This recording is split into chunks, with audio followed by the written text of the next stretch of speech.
Skôr než sa vydám na miestnu komunitnú vysokú školu na hodiny, rád vstávam okolo 5 ráno na svižný raný beh. Pomáha mi to vyčistiť si hlavu a určite mi to pomáha prebudiť sa, aby som sa mohol sústrediť na hodiny. Keď som s tým začal, bolo to obrovské trápenie, ale časom som si na to zvykol a teraz je to vrchol môjho dňa. Ako však čas plynul, začal som sa cítiť dosť nepohodlne. Nie v fyzickom zmysle, ale viac. Bolo to, ako by sa moje inštinkty boja alebo úteku začali náhodne aktivovať. Otočil by som hlavu, aby som zistil, či ma niekto nesleduje alebo sa na mňa nepozerá cez zalesnený park, v ktorom som bežal, ale nikoho som nevidel. Nepomohlo, že bola tma. Takže aj keby sa niekto plížil, nemal som šancu to zistiť. Ako ďalšie opatrenie som začal nosiť so sebou nejaký pepový sprej, aby som odrazil prípadných útočníkov. Ale ako čas plynul a ten desivý pocit sa objavoval čoraz častejšie, jednoducho som sa už nemohol prinútiť bežať. Jeden môj priateľ Daniel, bežec, mi povedal, že by som si s tým nemal robiť starosti.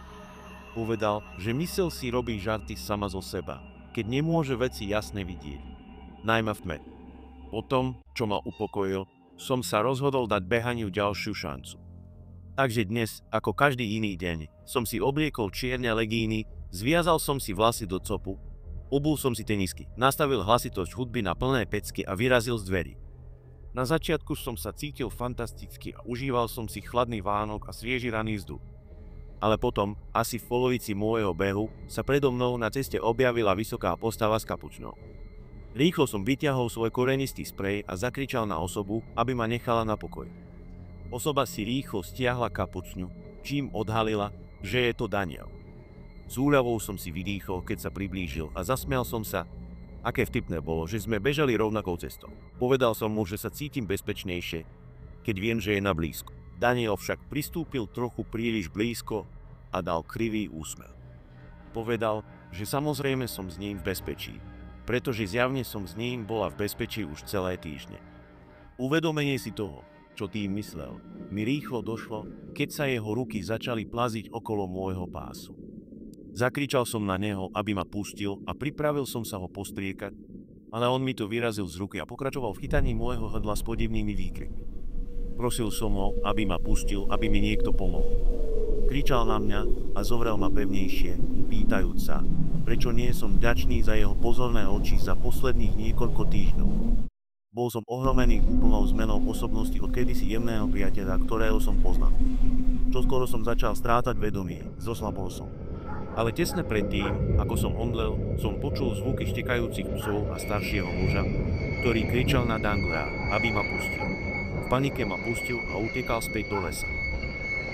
Nadýchol som sa, než som začal zvykať, keď ma muž vyviedol z parku a priviedol priamo na policajnú stanicu. A napriek mojim obavám a výhradám som im povedal všetko, čo som vedel o Danielovi, alebo čo som si myslel, že viem a čo mi urobil. Okamžite poslali hliadkové auto a povedali mi, že všetko bude v poriadku. Na druhý deň som počul, že Daniel sa nikdy neukázal na hodiny. Bol zatknutý niekoľko hodín potom, čo som opustil policajnú stanicu a priznal sa ku všetkému s odporným množstvom sebapravdy. Bol zaznamenaný, ako hovorí, že ma potrebovala. Iba ja ju môžem ochrániť. To vie, čo sa mohlo skrývať v tých lesoch. Trvalo mi nejaký čas, kým som sa cítil pohodlne vrátiť sa do školy a aj potom moja dôvera v ľudí už nikdy nebola rovnaká. Myslím, že aj tí, ku ktorým ste mali blízko, môžu kedykoľvek takto prasknúť.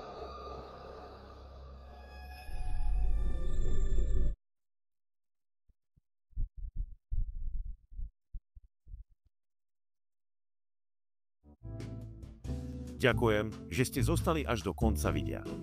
Ak by ste chceli podporiť kanál, pozrite si odkaz na mer v popise videa.